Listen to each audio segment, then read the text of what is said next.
these out for bid.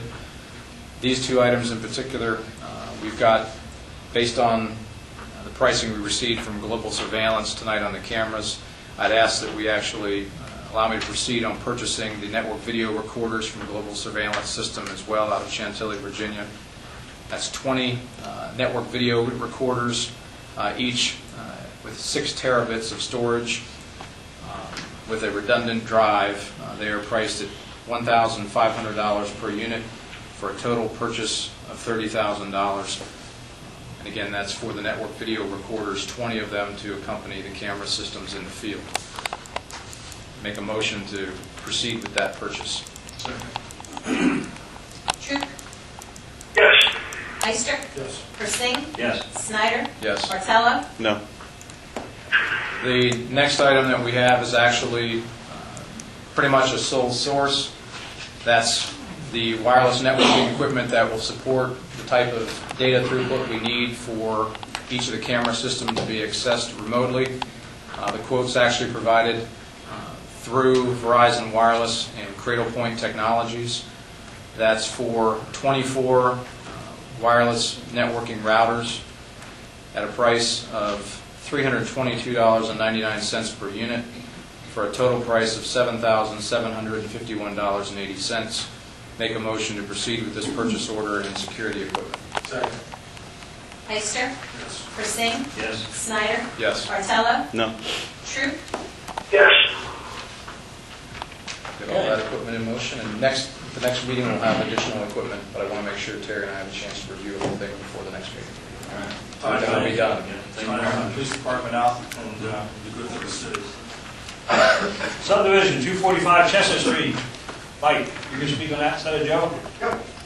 I'm presenting before you this evening. We have a subdivision for your final approval on 245 Chestnut Street. It's the New Creation Assembly of God Church, right directly, well, I think it's kind of corner from us here this evening.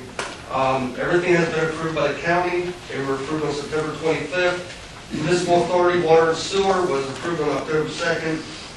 Engineer gave his approval on October 15th, and the Planning Commission gave their approval on October 18th. Asking for your final approval tonight. If you'd like, I can show you a plan. It's just a basic split in the property, split in the front and the back. Nothing really. It's Nothing special. nothing special. It's So just make a motion that we approve the subdivision plan. I'll second it. Persing? Yes. Snyder? Yes. Bartello? Yes. Troop? Yes. Heister? New hire Public Works, Mr. Troop? Yeah, back in July, we lost one of our full-time employees. It's been towards the end of the month, and put a job thing online that people apply for it, and we came down to the decision to hire a guy named Mike Dickerson. I'm looking for city council approval, so it's a motion. Is that a formal motion, Kevin? Yeah, that's for the motion. I'll second that. I assume you have money in your budget to pay him? Yes, we have. Okay. We didn't spend any money for the last 3 months of this position, so yes, we have money. This is a street sweeper guy. Okay. Snyder? Yes. Bartello? Yes. Troop? Yes. Heister? Yes. Persing? Yes. Special event application, closed street, Jim. Yes, apparently we need a closing of the street for a holiday parade. What was it, holiday parade on November the 23rd, 2012. Put that for a motion. I'll second it. Thank you. Bartello? Yes. Troop? Yes. Heister? Yes. Persing? Yes. Snyder? Yes. Approval to pay invoices, vouchers report. Todd? Yes, actually, everyone would have received their vouchers payable report last week. Looking to make payment on outstanding payables in the amount of $107,508.43 from the general fund and $115 even out of the liquid fuels account. Second. Troop? Yes. Heister? Yes. Persing? Yes. Snyder? Yes. Bartello? Yes. Can I add one more thing? Yes, sir. Just for everyone's reference, I know we have a budget planning meeting, of course, coming up next week. Just like to make sure that we can hand out this evening to make sure that everybody has a copy of the budget worksheets. If you did not get one in your email from Brenda, I want to make sure I give this to you. It outlines everyone's 2012 budget and expenses incurred in each of the various line items through basically the end of September, just for planning purposes. If you could hand that down to Jim, please. Joe, here's I'll pick mine yours. up tomorrow morning, Terry. Okay. We'll make sure it's in your box, Kevin. Thank you, sir. Mayor, yours. But again, that's for next week's planning session. If anyone has any questions, then they can feel free to ask myself or Brenda. Thank you. We have some discussion coming up here, but if anybody has the audience comment that doesn't concern any of the discussion stuff, I do. okay? Kevin, it's Dave Whipple. I want to thank you for taking care of the streets up in the Cape Town section. They did a very good job with the city's work. Crew was very professional and everything looks good. Well, thank you, Dave. You did a nice job up there. I was up going through the other day, and it's pretty good. Yeah, Up there on I think Joseph Street, you did a nice job there between Dempsey and the house there, too. So. yeah, it only took 240 years to get the dirt road, but that's fine. We got rid of it. It's good. Thank I'm you. just sorry it took so long, but I'm glad it's done. So Well, that's all right. enjoy it, guys. Yes, ma'am? I want to thank you too. Another thank you. Hey, thank you. Excellent. That was Mrs. Campbell. Anybody else? Yes, sir. My name's Ed Quiggle Jr. I was wondering why the one contract, was it for some kind of networking equipment? Why wasn't that put up for a bid? I think Mr. Snyder explained The that. networking equipment, the only kind that is actually capable of supporting the data throughput that we need comes through Verizon Wireless's 4G network. So it's a sole source. Okay. And then I had one other question. Yes, sir.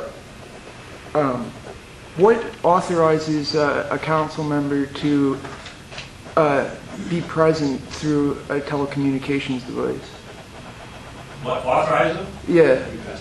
We, the city of Sunbury passed a resolution at our last council meeting. All right. Any other questions? No. Yes, ma'am. The runoff problem behind 842 Edison Avenue, which is adjacent to the rescue, that nobody seems to think is a problem. We've recognized the problem there for 25 years, ma'am, not to interrupt you, but go ahead. But nothing, it's not. So we never come up with a solution, but go ahead. Anyway, at some point, there has been rock and silt put on that bank, and it's not working. The silt is now running into the very nice street that Mr. Troop, thank you very much, did on North 2nd Street. And that's going to go into the stormwater system. So who should I address this situation to? We just did, Joe? Yes, I'm in touch right now. I call you, be back probably with me tomorrow. They're going to add more stone. They didn't add any silt. What they did was they put like this real small riprap down. And there's one area where I took a picture where I saw it running. I was up with Mike Gordner. And there was one area where there was some silt running out where there wasn't. So they will be putting more stone up there, hopefully, maybe this week or probably next week. And if that doesn't work, he said he will do more, but they want to see what they can do. Okay. Thank you.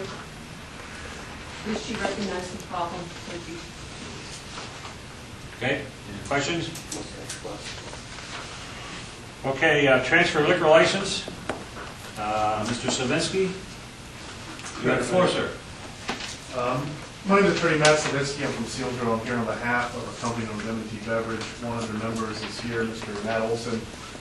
They're in the process of purchasing a liquor license and our license from Mount Carmel Borough, and they're asking that the board grant the approval to have it transferred into the city of Sunbury.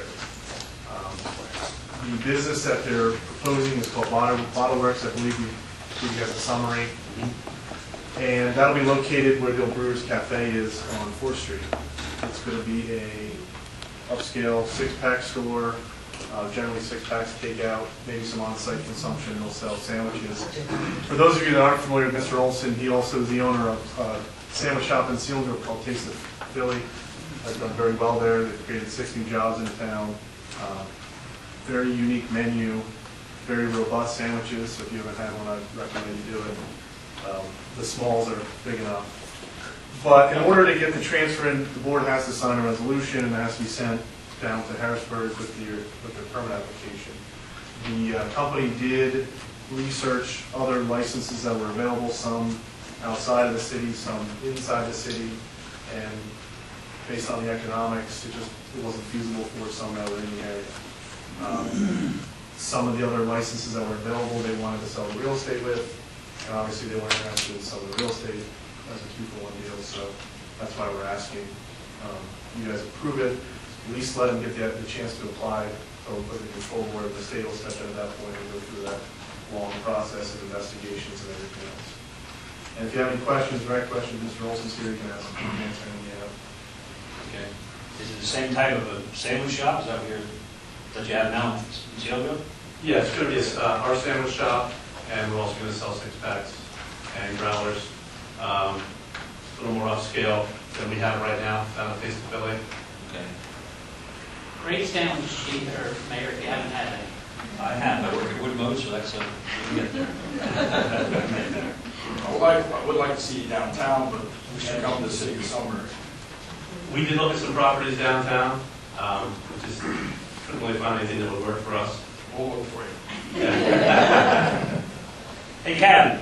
Yes. Just want to read you one quick paragraph because you haven't had a chance to see the summary of the business. But the new store will be an upscale hoagie shop that offers a wide selection of domestic and imported beer with heavy emphasis on craft beer. We're primarily offering beer, mainly 6-packs, 12-packs, and growlers for off-premise consumption. However, some patrons may have a beer with their sandwich. We'll be featuring premier hoagies and cheesesteaks, exploring the possibility of offering some wine varieties for an on-premise consumption, but have not yet made a final commitment to that. No liquor will be served at this location. So I just want you to understand, in case you didn't, what we're talking about here, because it's pretty much a new business. You heard, I guess you heard where they're talking about putting it. Yeah, I heard it, yeah. An estimated creating possibility of 5 to 10 jobs. Okay? Make a Any motion. questions? Next motion, proceed. Second. Ister. Yes. Persing. Yes. Snyder. Yes. Martello. Yes. True. Yes. Thanks for coming to Sunbury. Thank you very much. Yeah. Thank you, Summer. Great.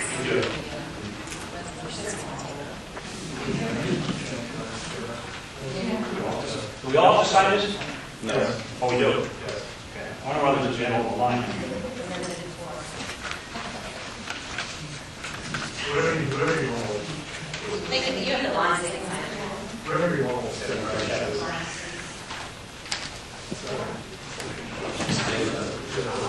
have the phones on.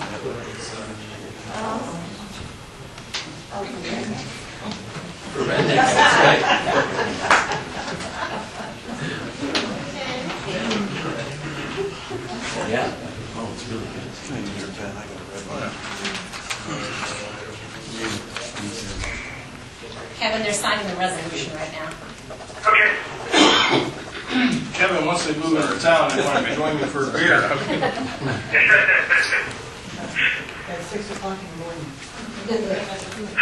Get a jump in the day. New rental fee, 1340 Susquehanna Avenue. Joe? That's what we brought up at the last meeting. We talked about 1340 Susquehanna Avenue and whether or not we should have him pay the new rental fee. But the fact that it's not actually a new rental, it's been a rental since the 50s, I didn't want him to, but the fact that he was my ex-landlord, I decided I'd recuse myself from it, and you guys can decide whether or not you want him to pay that fee or not. Well, I'm happy just to get him back on the books, you know. I But thought we solved the problem last council meeting. Dave and Todd both decided or made a suggestion that we treat it as a new rental, like anyone else coming to town straight rental. Am I correct? well, then, Anytime that we excuse somebody from this kind of permit fee, we're just putting more money back onto the taxpayers at the end of the year. This is what we created this fee for, was to, fill in the revenue for our city.